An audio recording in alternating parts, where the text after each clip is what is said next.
Well, what was significant about yesterday? I don't know. Well, and why don't we start with this? What's your definition of great? Like, how are you defining that?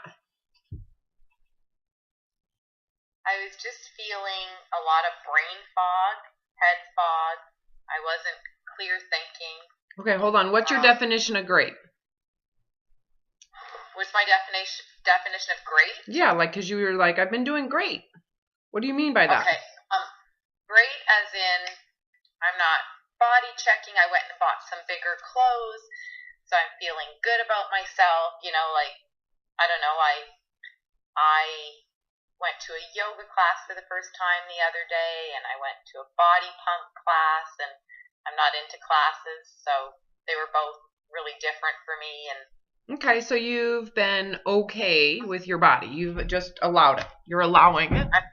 Yeah, like, I'm not going to say I'm like loving it. I'd be lying, but I'm not disliking it. Yeah, you're just allowing it. I'm allowing it. Yeah, I didn't get that, like, you know, because we're not suggesting that you love it, or it's just I don't want you to pay attention to it. It needs to be, again, the goal is indifference. It doesn't sound like you're quite there yet, but you're getting there. Yeah. You're not paying attention to it, but you probably still have feelings of, this is not what I want. This isn't right. You know, there's probably some underlying stuff that's in there, but you're not acknowledging it. You're kind of like maybe dismissing anything negative. You're just like, nope, I'm not going to pay attention to that. So that's the essence of what I'm getting from what you're saying. So that's because the point that got me here was such a dark place, like eating so restrictively and not getting results. To me, they're like, yeah, I just can't I can't look back. I can only look forward. But I want you to acknowledge, or at least look at, is it really just not getting results and eating restrictively, or is it the obsession over your weight, whether you got results or not? That's the problem. You really open your mind around what the real issue is. Is it really just working that hard and not getting results that sucked, or was it the reality of that was your whole life, even if you did get results? Because you did get results, it just required everything you had. I wasn't happy. Total obsessiveness, complete and total hijacking. All of your focus was devoted to that. That's what it required. I mean, where's that in terms of the darkness? Okay, but in terms of that, right now, all my focus is on recovery. Well, that's because we're combating all of the focus on the thinness. Recovery doesn't take tons of focus when you've given it up.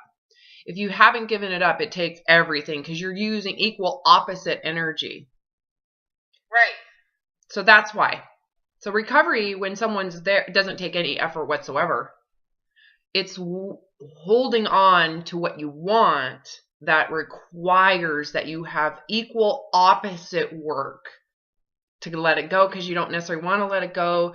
You're feeling bad about having to let it go. There are these, I really don't like the body I'm in. There's all these underneath emotions that you're probably repressing right now because you're trying to ignore them. That was the other thing I got from what you just said, too. So, to me, that's effort. You're efforting. Good job. And I kind of mad at myself because I'm really good, like, in the morning at kind of listening to myself as far as, you know, when I'm starting to get hungry, I deprived myself of cereal for so long that I've been on a cereal kick. So I'll make myself a nice bowl of bran cereal with some blueberries on it. And I'm trying to listen to kind of what you said, like, just eat till you're full, not one bite more, not one bite less. And I'm trying that. But I think I'm either trying to fool myself, or maybe I don't even know how to describe this, but when it comes to lunch and dinner, more dinner, I'm not really eating dinner. I'm picking. So, and I'm thinking, okay, is this my diet mentality kicking in? Like, I don't know, but you would have a sense of it because there would be a reasoning behind it. Yeah, but I'll go in the cupboard and I'll get a half a protein bar, and then I'll go get half an apple in the fridge, and then Yeah. Well, you tell me, have are you doing it if you go into your own truth, if you tell yourself the truth, even if there's something that might be a part of you that doesn't want this uncovered? I don't know. I don't know. Go into your truth. If this was me and I was like, am I doing this? This is what I would do. I would go inside myself and ask, what is the reasoning? Am I avoiding weight gain? Am I trying to compensate somehow to avoid weight gain? Because I know I'm giving myself freedom. You are. You're giving yourself freedom. And so is this a way for you to keep things in some form of control? I can't answer that for you. I don't know if that's true. I'm just presenting you like, here's what you're going to need to do is tell yourself the goddamn truth. Open yourself up to vulnerability. Because if it is about maintaining your weight or not gaining any more weight than you already have, you have to face the dissonance of it being exposed. And it's not comfortable. And so it's natural for us to want to repress those things or not admit them within ourselves. So we try to hide them from our own selves. So, when it comes to recovery, does it make sense to hide the truth of those feelings? Even if it's as simple as hope to not gain more weight. Just something so innocent as hope has to be exposed. And how do I expose that? No, you have to go into yourself and ask and tell the truth of what comes up. Am I holding on to hope that I don't gain weight? I think somewhat I probably am. Okay, that's perfect. So that answer is yes. Even if it's somewhat, it's still, if there's any ounce of hope, that hope. Because I guess I'm hoping to be able to listen to my body, to feed it what it wants, that it gets to a comfortable set point. But when it comes to lunch and dinner, I don't even know what I could put on a plate and sit down and eat that I would want. Yeah, and that part is like not important. I know a lot of people who are fixated on the hope to not lose weight or to not gain weight, they tend to be hyper focused on the food intake, and because there's so much pressure, because you really don't want to gain, and that makes that really an important part of the conversation. To me, I don't even care to talk to you about the hunger scale. I mean, does that make sense? Because it's so irrelevant. And of course you're going to struggle. Of course you're going to have, that to me is like super predictable, understandable. I don't want to spend an ounce of time talking about that, other than it exposes that you're still holding on to the hope to not gain weight, because that pressurizes your need to be perfect with the hunger scale, which is why I don't know. It's pressurized. So there's a little bit of anxiety, and I don't even know, and I have to know, so even the idea of saying, but I don't know what to eat, is a sign that there's an expectation that you should. And what happens is when you fully you remove all hope, is it doesn't matter. It literally does not matter. So there's no, I don't know, there's no like anything around not even knowing what to eat. It's so doesn't matter. So whether you know what you want to eat or you don't know what you want to eat, doesn't matter. You'll eat whatever it is to get rid of the hunger. And then you become a little bit more fine-tuned around what sounds good to you. It's so easy. That part is the easiest. So when I find that people struggle, it's really indicative that they're still struggling with some aspect of the body image to some degree. Again, it's not measured in all or nothing. There's something, and then there's a volume to it.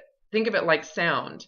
So there is some sound still happening over on the body image side. The volume is either higher or lower, and it can be circumstantial too. So it might be the sound still exists and it's really low, but in certain circumstances the volume turns up. Make sense? So it can be, so that's what that tells me.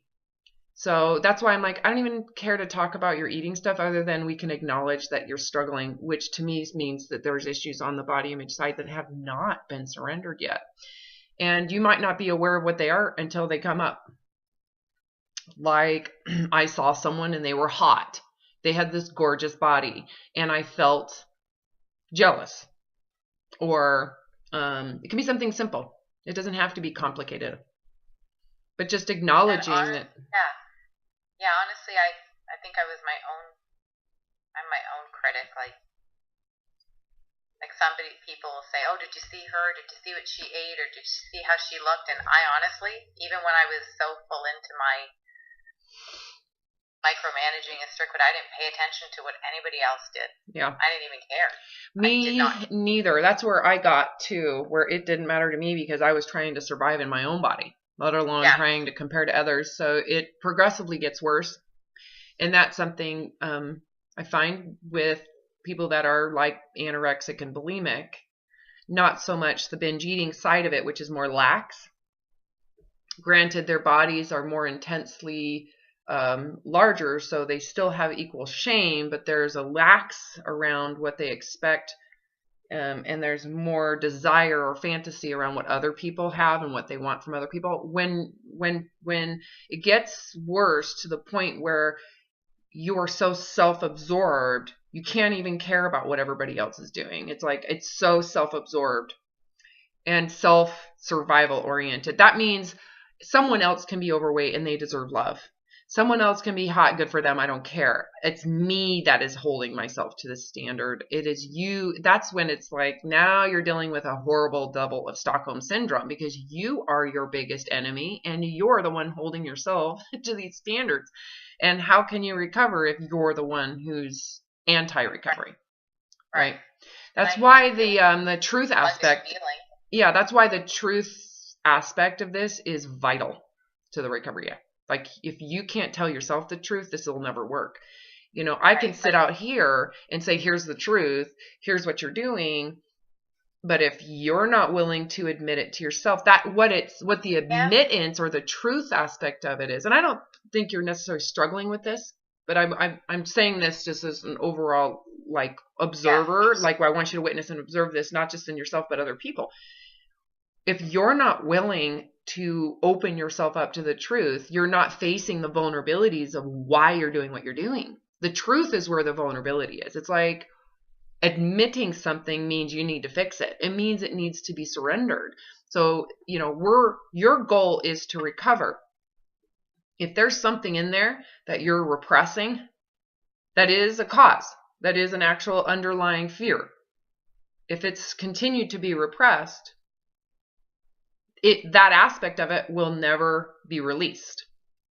You have to face the truth. This was hard for me, but ultimately, this is what I had to do in my own recovery. And it took, for me to do that, suicide. I always say I had suicide right. I had already decided, and it was a wonderful decision. It felt very releasing. It felt very freeing. And it actually was a cornerstone to my recovery because I started to look at why this was the way it was with an open, compassionate heart, because I felt it was to me it was like a tragedy that this life was ending, and I cared about why. Not to defend or not to commit suicide, but I was really open to why. So it opened me up to look at the truth, and I had nothing to lose to look at the truth because I was going to commit suicide within days, right? So that's one aspect that I do believe there are people that come to me that are there, and it is so easy because they're there. They're open. They have nothing to lose. Yeah, but most people don't come to me that way.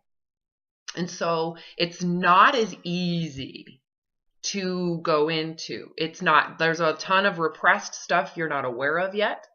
There's random things that you're afraid of, you know. So what I'm assuming here is that's because I've worked with so many people, and everybody's for the most part the same. That there is some stuff here that you're avoiding.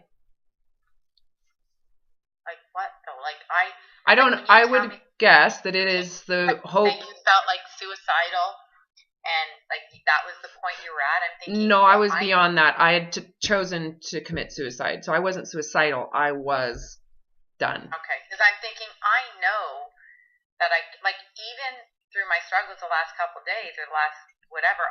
There's never in the back of my mind. Never am I looking in the rearview mirror saying I want back to that. Like, I know that. I understand what you're describing is the misery of dieting. I get that. Even though I want that body so bad, or I wanted that so bad, it's like, whatever. It's like I took a garbage bag with my skinny clothes, my anorexic clothes, as you said, and I thought, I don't need to stare at these, and I just got rid of them. That doesn't mean you don't have hope for not gaining more weight. I mean, those are all great. I don't want to diminish that aspect. You're right. You're 100% right. Because the part of me says, oh, you know what? Okay, I'll just accept where I'm at. Like, whatever. Mm-hmm. I'm not as emotional about it as I was, say, a week or two ago when I put my jeans on and I was like, oh my God, what can I do to get, like, I need to stop this. Right now, it's like, I'm not even going to try those jeans on because, they probably don't fit. Like, so is there any, gained 20 pounds in the last 3 weeks. Yeah. Is there any feelings of, again, I'm going to ask the question, and it's really important you just tell the truth to yourself. Are there any feelings of, like feeling sorry for yourself? Like, no. I have to be bigger. Not feel sorry for myself. Embarrassment for what? Embarrassment is based on pride. So there's a pride that is embarrassed. So that tells me there's ego involved here. Say that again? Like, I'm embarrassed for people to see me like this because I was the fitness guru. Okay. We still have some work to go. It gets worse. Okay. So that embarrassment is just hiding worse emotions underneath it. Because that's the pride. That's the people will find out I'm a fraud. Okay. Underneath that is my life is horrible. Life is worthless. I'm worthless. Underneath that is the sorrow and the feeling sorry for yourself. Okay, so we still have some work to do, but you can do it right now. It doesn't have to happen. Why do I feel sorry for myself? Well, you will, because it feels like complete and total loss. It's not just embarrassment. That means you still haven't come out. You're still feeling that this is defining you. You still believe that this is worthy of shame. You still believe in thin supremacy. I mean, you're still way kind of up there in the layers of pride, right? Pride is essentially kind of a high functioning ego. So you haven't hit the bottom. The bottom is way worse than what you got right now. That embarrassment is a big deal. You need to pass through that, right? So there's layers and you'll notice it is kind of unfolding. Like, I'm just totally embarrassed. Can you see where this would be a stop point for a lot of people? Well, I understand this. For me to go to that yoga and that body pump class, because before I was going to the gym, that was my territory. I loved it. That was my thing. And if I wasn't looking just so, I'd hide in my basement and work out. For me to go to do this, it was like, I don't care who sees me or what I'm going to do. I need to walk in there. Yeah, you're facing it. And, I was really trying. It didn't bother. I mean, no, it didn't bother me. I can't say it bothered me at all.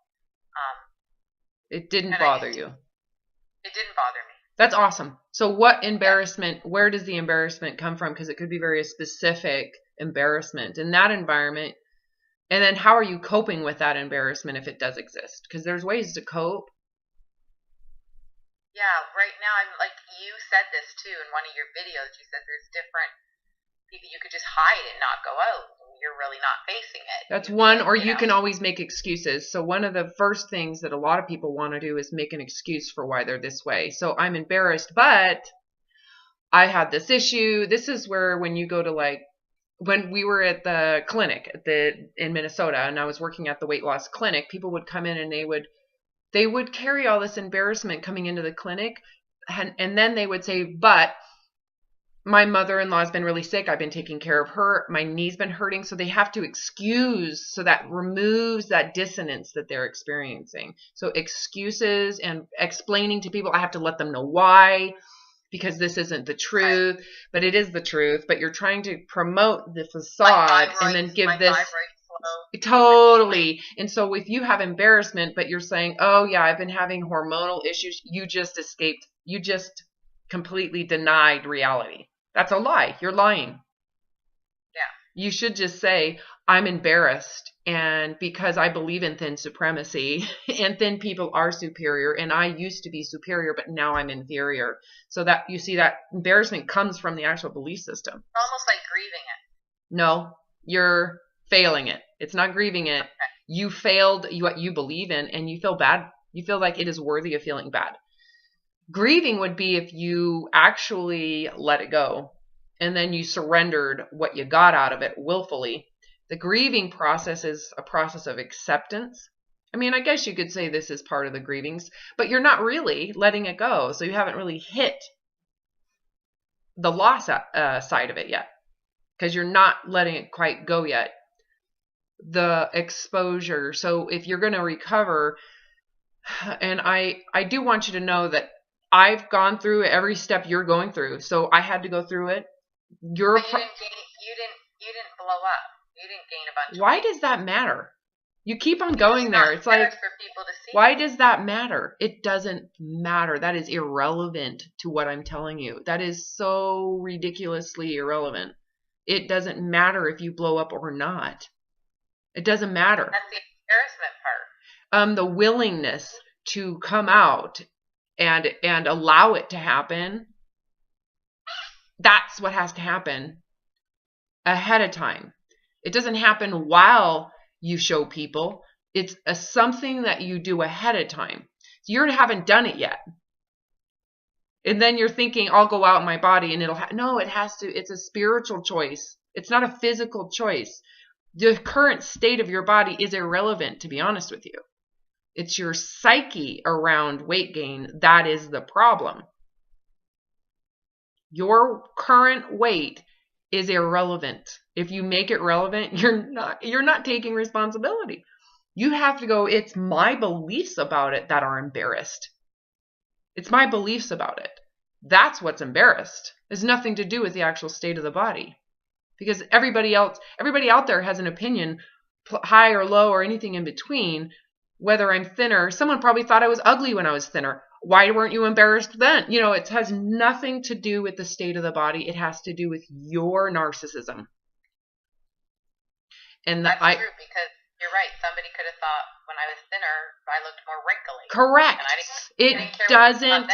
Correct. So I need you to stop comparing my response. Clearly, I recovered and I've never relapsed. And to this day, I would rather be fatter than you. To me, the body is irrelevant to my current ability to help people. Honestly, if your logic was true, I couldn't help people, except for people who stay thin, because that's all I can relate to.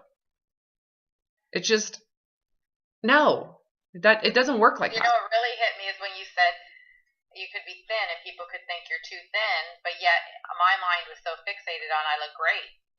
It's all in your head. And that looking great, that right there, you just pointed out the narcissism. That's the problem. In my head, I look great. Oh yeah, and you were superior.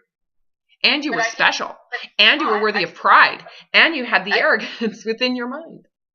I didn't care what they thought either. You were it's called self-righteous. Self-righteous. It's not like you were them righteous. You were self-righteous. That's called narcissism. Self-righteous. Maybe but I want that brain on the other side. I want to feel that way on accepting my body at whatever it is. I'm sorry, but you'll never recover with narcissism in recovery. I would never want to feel that way, ever. Again. I want to feel just confident whatever body you land No, with. I don't ever want to. So what you're not seeing is that your concept of confidence that you're describing is narcissism. Being okay within myself. That's not what that was, though. That was self-righteousness. Any weight. And you were never really okay with yourself. You were okay with the body. It was never a self okay, ever. It was a body okay. So it was never actually coming from reality. It was all fiction self okay. It was not real confidence. It was fake ideology. Compliance. You were feeling good about your compliance to a system's ideals. You know, you have to really open yourself up to what your idea and your experience of confidence came from, because it did not come from you. It came from I match what I'm supposed to. That's not self-confidence. And I would never want to have that type of narcissism attached to what this is. That's called spiritual narcissism or spiritual ego. A lot of people go there. It's like transferring your problems. You don't want that. And that I think might be where your block is here, is you're connecting that I felt so good. Well, that was called narcissistic self-righteousness coming from you were basically brainwashed and you did what you were told. Now you're confident. That's not what we want here. I'm not trying to brainwash you. I'm just trying to let you really expose. No, I failed at that, and I don't want that back. Well, you succeeded. It just came at a high cost, and you don't want it. You actually did a great job. You got an A+. You should actually have a PhD in how to get brainwashed, and how to follow brainwashing, and how to do what you're told. You kicked ass. You kidding me? You didn't fail. Yeah. It was mental. It was you were a genius recipient of being brainwashed. You did great. You even thought it was confidence. That's the funny thing. You actually thought you had self-confidence. That's how amazing you were at getting brainwashed. So I had the least self-confidence. Well, that's the truth of the reality within what we call the self. Right. When you say self-confidence, like, no, you weren't self-confident. I'm easy to brainwash confident. And you attached it as if that's me. And that's what brainwashing is. You internalize it. If that's me, I'm a great person because I fit this mold, And so, and then you're saying, but I want to feel that way about this. Can you see why I'd be like, wrong direction. You're going the wrong direction. Okay, so I want to feel comfortable with me at whatever my body looks. Well, your body is irrelevant because you are not your body. Right. The body is just a vehicle. It's just a conduit. It's giving you consciousness. It's providing you even the linguistics of talking to me, you have nothing. It's doing it for you. I mean, you really have nothing to do with the body.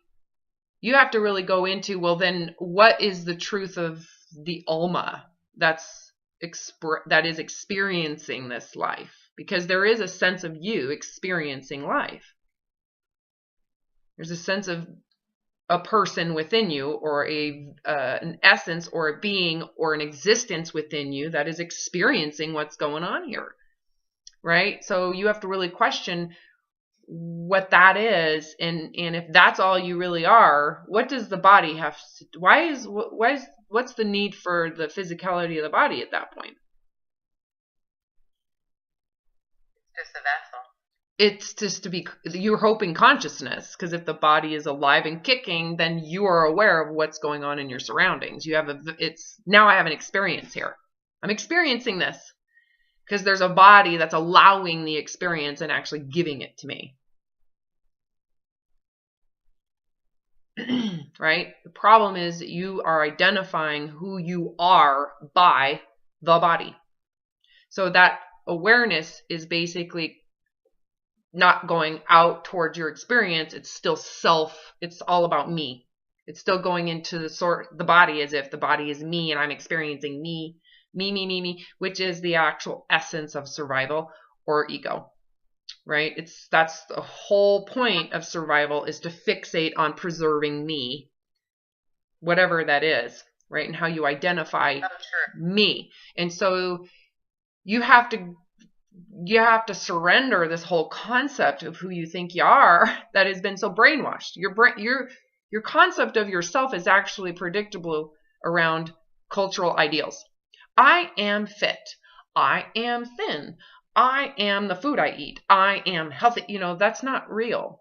That's like a cultural programming. Okay, I think would this make sense? Does this mean anything? I think because when I'm listening to you say that, I'm thinking, yeah, I could definitely see myself before that way. Like, oh my God, for once I feel fit. I can wear what I want. I can do whatever. Now I've totally wrapped my head around not being that person. I see exactly what you're saying. I just want to be okay with me at where, like, I just want to, like, ride the wave. I just want to feel comfortable with anything right now. Like, I don't. How do you get there? How do you get comfortable with anything? And essentially what you're saying is, how do I allow myself to just be? Yeah, but I think somewhat I am. I'm not going to say it's easy. And it didn't happen overnight. Like, it's not happening overnight. It's not like I woke up one day and said, that's it. Yeah.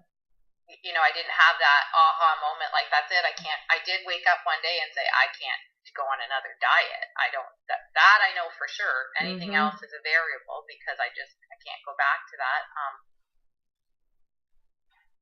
But I mean, I think I'm every day getting, other than yesterday, every day getting a little bit stronger with being okay, just being me. Whatever that is. Me is, whatever that is. Correct, whatever that is, because don't really know other than you're experiencing, you're witnessing, I exist here. And, maybe being okay with being me, are you saying the body? No, I just mean me, like just being. You're attaching it to the body? I'm okay being me within the body. That's what I'm gleaning from this conversation is your. Because I don't think my soul, I don't think who I am inside changes. It doesn't change no matter what body I'm in. It doesn't. No, existence is existence. If I'm 100 pounds or 300 pounds, I'm the same me. Correct. You're still. I might be a depressed me. Well, that's not truthful. That's based on lies. But yeah, you're right. If you judge and shame the circumstance of the body, you're going to go into a state of victimization and feeling let your life. Asked if I felt sorry for myself, and I could say no, I don't feel sorry for myself. Yeah, well, you're still dealing with pride. So when you said I'm embarrassed, what does that tell me about your beliefs around the body? That the body has to look a certain way. Correct. That you attached your value as a human to body image, and that image you see as superior. And by being in the body is where it's at today, you see as inferior, and you believe other people will see that you are inferior too. And on top of that, you believe that people will see that it's not true, that you weren't ever superior. It was a lie. It wasn't real. You can't manage it, blah, blah, blah. So there's all those beliefs going into that ideology, right? And so the reality is the whole thing was a lie in the first place. So any superiority that they did see was all fictitious. It was all a lie. Plus, is that reality, or is that just fantasy living? Fantasy living. It is. The whole thing. And you supported it. Yeah. And you played the game. You lived that fantasy and promoted a fantasy as if it was really beneficial. Because I thought it was going to bring me happiness. It didn't bring me any happiness. No, what did it bring you? Grief. Yes. Heartache. Yes. I would have been better off taking gloves and beating myself up. Yeah, so remember when you were like, but you didn't gain weight. Does weight have anything to do with this? No, it's in the mind. Yeah, do you know how many people who might be 300 pounds listening to you going, but she's not even overweight?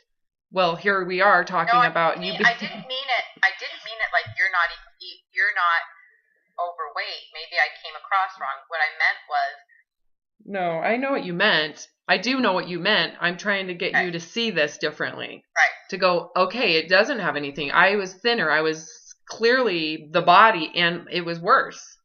So people make the assumption that, oh, you're thinner, so it's actually not as bad. Really? No, you're right. I know. I know. See, and you keep on thinking that, well, because I'm thin, it must be easier. Oh, well, how was being thin for you? Was it so much easier? Were you Yeah, so much no. happier? It was such a struggle.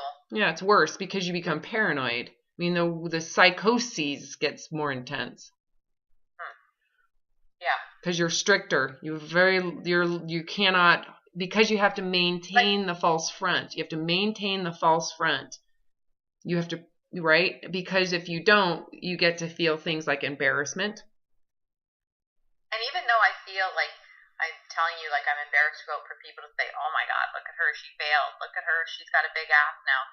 At the same time, I'm invited to, like, let's say a luncheon or a thing where before I would say no because I couldn't control my environment. Yeah, well, your embarrassment. Today, I'm so excited to go that I get to enjoy, and I get to sit around and enjoy people and actually eat. So your embarrassment actually doesn't stem from other people feeling that way. It's from your own feelings about that. You're embarrassed because of your own feelings about it. You feel bad about her big ass. You feel bad about it. No one else does. It's you. You're projecting. Yeah, because the reality is, what do I give a shit what anybody comments or says? Well, you do. You do care. Yeah. And you're the bigger asshole. You're the one who is saying, oh my God, they're going to feel that way. They're going to feel this way. Oh my God. Well, that's you that feels that way. So karma. This is karma. Karma's a bitch. So you have to come out to yourself, and you're hearing your own feelings about it, which is actually not your feelings. You've been brainwashed. It's the extreme diet zealotry that's you've been brainwashed by. And so you're hearing the brainwashing saying, she's a piece of shit, she couldn't handle it, and you're holding yourself to it. Should this be something, knowing what you know, truthfully, about how attaining the goal and maintaining the goal and how it has affected you in the long term, should you be embarrassed about quitting? No, because I think if anybody really knew, they would want you to stop. They would rather you gain 50 pounds if it meant 50 pounds. They would rather that. But it's hard to explain the darkness and the obsessiveness and the paranoia and the shifty, sketchy-eyed and the impulsiveness and how it is OCD. It is a freaking nutso. I did have a girlfriend of mine who I told that I was going through this say to me, I said the other day, I said, oh, I just feel uncomfortable today. And she said, well, just because you're doing this, non-diet thing and you're just living now doesn't mean you have to make unhealthy choices. And then that kind of played with the back of my mind. I'm thinking, oh, am I making unhealthy choices? Like, well, who defines healthy? I would have said, well, who's healthy am I following here? Which healthy should I follow? And is what she's defining as healthy, is that really healthy if it ends up in binge eating and shame and guilt and feeling, I mean, you have to, that's brainwashing. It played on my mind because I thought, am I making like a lot of unhealthy choices? She goes, you don't have to have cookies every day just because you want a cookie. And I'm thinking, oh my God. Like, so that kind of choked me a bit. Oh, so you think that had anything to do with yesterday's experience? Probably, yeah. Oh. Notice the connection between the concept of health and the outcome of shame. But I asked for it because I said I feel so uncomfortable right now. Well, yeah, you're feeling sorry for yourself. Oh. Yeah, I know. It's weird all the shit I see that you don't. I mean, I've been through this before. I've helped people. You're feeling sorry for yourself. You're embarrassed. You're still not really letting go. You're holding, your actions are doing it, but your feelings are so not. You're really not letting go. You're saying you are, but you're actually feeling sorry for yourself. The whole eating thing is not going to get better until you're fixating on the food shit still too, which is so not going to work. You stop focusing on the food. Stop focusing on the hunger scale. I don't know how many times I've told you to stop. Are you ready to do what I'm telling you to do yet? Okay, you stop doing it your way? Because your way sucks. Okay, so stop doing it your way. You paid me a lot of fucking money. And are you ready to actually do what I've asked you to do? Yeah. Stop focusing on the goddamn hunger scale and your food. Not important. You need to focus on what we're focusing on. You can't expect to get recovery and still feel like bad about yourself for having to be in a body that's normal. You know, you're feeling bad about a normal body. Oh, I'm so uncomfortable. Well, you know what? Because you got super comfortable in your anorexia. Yeah, you're right. I know. Why are you listening to other brainwashed people? Oh, because you want to be thin again. You've got to get rid of the wanting of the thinness. That's what you should be focusing on. Who cares about the hunger scale? That is not going to work. You're going to have a hard time when you still feel like shit about your weight. You got to focus in on the body image. That's the cause. That's the underlying environment that's promoting your food issues. So you can fixate on your food issues all you want, but what's underneath it is boiling up and you're having food issues. Yeah. So stop focusing on the food issues. Okay. And I want you to go into accepting the truth of the body. Is this really worthy of shame? Knowing what you know about, was thinness really that beneficial? If you were to tell the truth, you had to get a megaphone and stand on a pedestal and tell the truth at the gym, what would you say about that thinner body that you presented to everybody in your pride and self-righteousness? What's the real truth? I thought it would make me happy. Well, the real truth is, if I had to stand in front of a bunch of people, I would say the real truth is it was really great putting on clothes that I felt good in. You mean feeling high with the self-righteousness around compliance? Right. It was good not worrying about, like, my whole thing in life was because I never owned jeans as a teenager or kid. It's like my whole thing in life was I got to wear a pair of jeans after I had my last baby, you know, like, because I got to this, but notice how that is so first world, blowing up out of proportion. I got to wear jeans. It was magical. Yeah. And I would say, but for me to maintain the body that I thought was going to bring me happiness, it actually crippled my life. It actually paralyzed me as a human being. It actually, the part of me that I thought I was going to live more and be more free, it shackled me. Every pound I lost probably tightened, like I'm picturing my feet and being shackled to a thing. It actually tightened it that much more because I was restricted to going to one more event or socializing, or I became a prisoner of self. I became so into self that the thinness. I was just, my soul was on hold. Yeah. You know how. Well, because the thinness became what you were living for. Yes. It's the thinness. When you said self, I want to make sure that people understand that's the thinness that you identified by. That became everything, to the point where you couldn't go out in public because your food restrictions, the way you kept the thinness, became life. It became life. My world. And but the crazy thing is, was it really beneficial to where it was worth that? No, forget beneficial. There was on the outside, to what people saw, it might have looked like beneficial, but there was not one benefit to it. It was the opposite. It was the opposite of benefit. So I don't know what the opposite would be, but it was like crippling. It had a lot of conditions. Paralyzed. I was a paralyzed human being. I was there in body. Describe what you were doing, if you don't mind. Describe what you were doing that was basically paralyzing. You were going to the gym. You were I was going to the gym. I wouldn't go out between certain times because I had to be home to eat my meals. I would say no to every social event.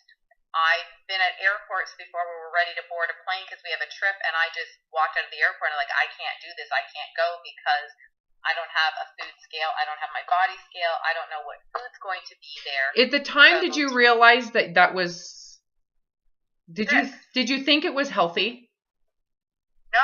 Like, I wanted a way out so bad, but I didn't know of a way out. At some point, did you think this was the right thing to do? I'm organizing my food. I'm taking care of this. I'm prioritizing this. This is what everybody else should be doing. Did you ever in any way think that what you were doing was beneficial? The means to the end. I never judged anybody else on it. Doesn't matter. I didn't ask if you judged others. I thought you said, I think for me, I thought, oh, this is the only way I can keep my weight in check. And therefore, that's what I need to do, and that's important, right? Did you ever in any way think it was a safe thing to do? Yes. Yeah. And then is it really safe for someone to have to organize their food to that degree and prioritize their restrictions to that degree to... I wouldn't wish it on my worst enemy. I know. I would agree. And then the exercising too. Didn't you have to exercise to a certain level of extreme? Actually, for exercise, I ran for 1 hour, never 61 minutes. It was always 60 minutes, an hour a day, and I weight trained 3 days a week. Yeah. And so, the day of our how many times a day did you weigh yourself or monitor a body check? Oh, every morning, first thing in the morning. Yeah, and if your weight went up, did it change what you did that day? No. If it went up like over Christmas this year, it went up significantly, like 6 pounds. So then I was like, and it kept creeping every day. It was going up. So then I got, oh my God, all this anxiety. But if it fluctuated between a pound or two, no, it was just. You just kept on doing what you were doing. I would track if I had a bowel movement. Yeah. So So in the end, this whole weight loss goal, you might have had a picture or been like, look, I've lost so much weight. But the truth of the matter is that you were held captive and paralyzed by what it took to keep that body the way it was. It was my life. Yeah. So in your recovery, as we talk about, if you want your life back, whatever that is, the life of someone that doesn't have this, that doesn't obsess about their weight, that their weight isn't everything, that the food doesn't impact them, that you can just I'm worried I'm not going to like it. Like what? Freedom? You're worried you're not going to like freedom from that hellhole. You want to be paralyzed? No. So you're telling me you're worried you're not going to like non-paralysis? Out of control. Say what? I'm worried I'll be like a kid who wasn't allowed to go play in the park, and now you get to go play. So why would you be worried? If that's the case, don't you think that's inevitable? If you want to recover, so you can either stay in your little hellhole of paralysis, or you can just let natural recovery occur. Which one do you want? Natural recovery. Yeah, so shouldn't you be more worried about what you were doing and going back there? Oh, that's what snaps me out of it. Every time I kind of get Why would you be worried about recovery process when what you were just in is that bad? You wouldn't wish it upon your worst enemy. That keeps me here. Yeah, but why do you keep... You just returned to that. Why would you even return back to that thought? Just think about that. Why? You might want to solidify how bad it really was. Why would you be worried about recovering? Because it's going to be... could anything be really worse than where you came from? No. I agree. So... with that said, aren't you grateful? Don't you agree? Someone that's been brainwashed and in a cult and actually in a jail cell and not allowed to go out, they should go out and go hog wild. And what's wrong with that? And should they feel bad about themselves coming out of complete and total isolation for being human and wanting to enjoy themselves? Is that something to feel bad about? No, if it was my best friend, I'd probably say, well, good for you. You deserve it. You've been And you know out for so what? long. When you relax, it'll all probably naturally, it'll be natural. But you know what? Have some compassion for the depths of hell you just came out of. And you're actually still in. You're just kind of recovering out right now. You know? You got to have some compassion. I mean, why would you be worried? Again, because I don't want to gain weight. I'm worried I'm going to gain weight, Robin. That's what's underneath all that. You know, the truth of the matter is, you got to get to where gaining weight is so little compared to what you just came out of. Like, so what? I'd rather gain weight than to go back into that space. Doesn't mean I'm force feeding and binge eating. That comes from actually the shame involved with gaining weight. But it's... Yeah, you're right. Because when I was trying on jeans and I was body checking then, I noticed that I was eating out of emotions then. Yeah, the shame. Yes. I felt like shit because the jeans didn't fit. Which so means you're still thin supremacy and you're nowhere close to recovery. You haven't done what we told you to do, right? You're still in hell. You haven't left yet. So it's not like you've even been out yet. It's not as bad.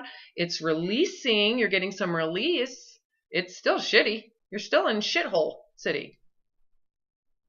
You know? So what happens? I'm probably thinking recovery shouldn't be this hard. Yeah, well, you're not. It's not hard. What you're doing is not recovering. You're in the process of getting there, but you're not there. You're nowhere close. And that's okay, because to me, the more you've suffered, the more you've realized that what you're doing is sucky and you should maybe stop. You know what I mean? The more people don't recover, the more they realize that their non-recovery can't continue. You know? Yeah. And it really comes down to seeing clearly for you. I think your clarity, I think that's helping. When you start to see clearly, it's like these moments of clarity for you make big impact. They did for me as well. Mine just so happened to be like boom, boom, boom, boom, boom, boom, boom, in like this one out-of-body experience. It was still the same intensity that you're experiencing. You know, what you're going through is exactly what I went through. The timeline, however, is different, right? But I think that has to do with the fact that you're needing to suffer more or to have experience of relapse and suffering to really see it more clearly, because you hadn't really hit the full bottom yet. You know, you get, and you're closer, I think, to the bottom. Even if you could say, well, this bottom is much better than it was before, you're still suffering. You are. Part of it is fighting the process. You're doing it, but you hate it. You're doing it, but you don't like it. You're doing it, but you're not. So it's not a willful surrendering. You're doing it like they're marching orders, but you're not doing it from the heart. It has to be heart. And this isn't the first time I've seen this or witnessed someone do this. And to me, I do want to say the need to take marching orders and think that that's going to work. I'm doing it. I'm doing it. There is a lesson in there that you learn from it, which is I have to do this for myself, not for Robin. Not for some idea of what I think recovery is. I have to go into what that is, who is me, you know, the self that I'm doing this for. And what is this, you know, why is the body so goddamn important to me? Should anybody have to fixate on the body? Is that the purpose of life, is for people to fixate on making sure their body's good enough? Yeah, like I have my little subconscious mind says to me through this, oh, you just want an excuse to eat. You're looking for somebody to say it's okay. Well, You're just sure. messed up. What that's doing is see Next step. that whole part is going to be there until you focus in on the body image. So go back to the body image. Okay. You can see that whole issue with food is not a primary, it's a secondary thing. It's consequential. Why would you need an excuse to eat if you didn't believe in thin supremacy?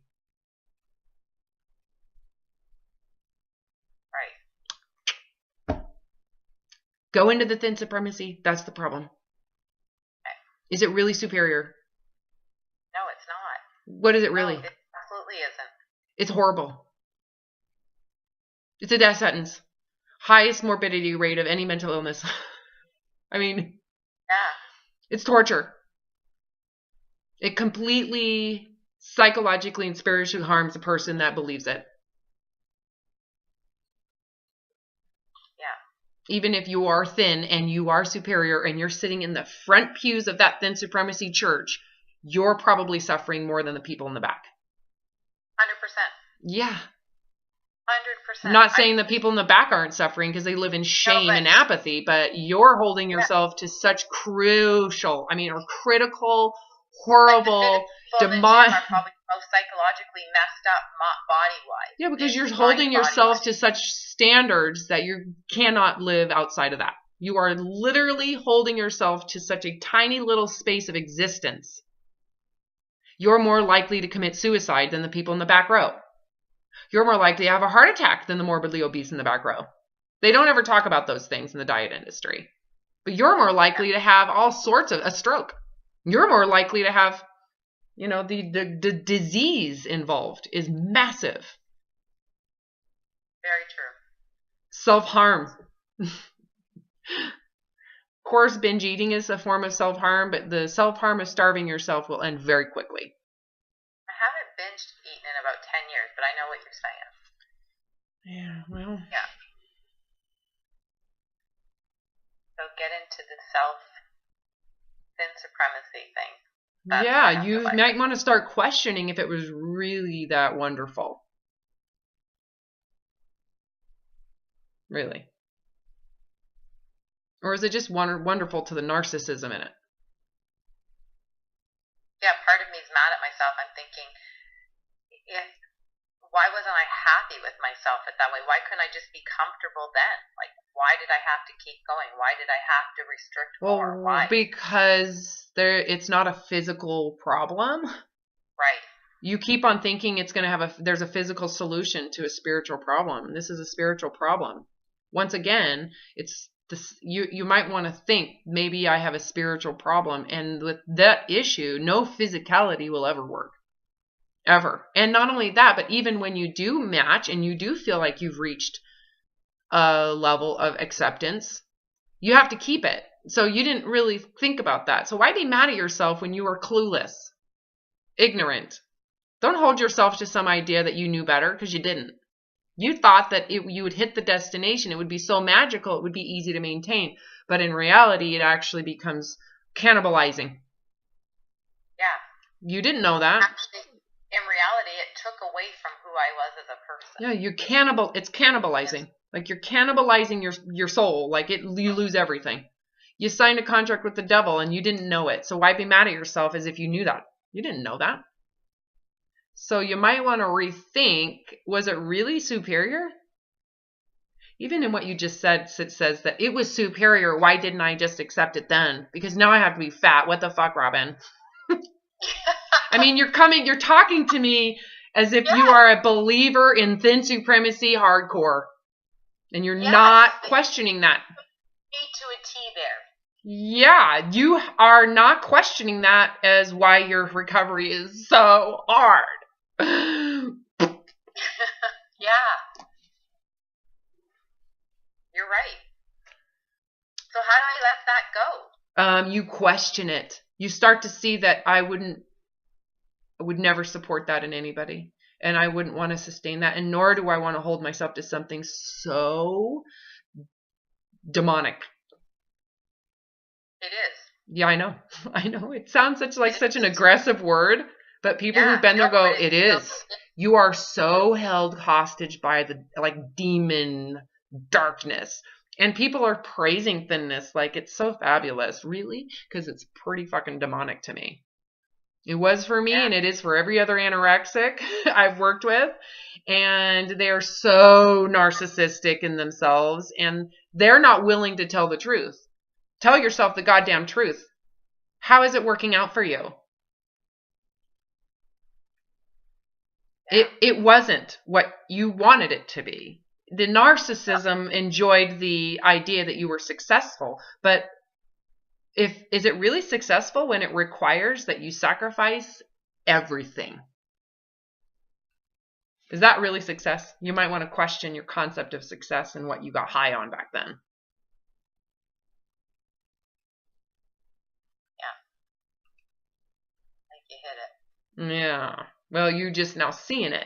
I've been telling you this now for a while. You're just now like, oh my God. Okay, I got to stop and go.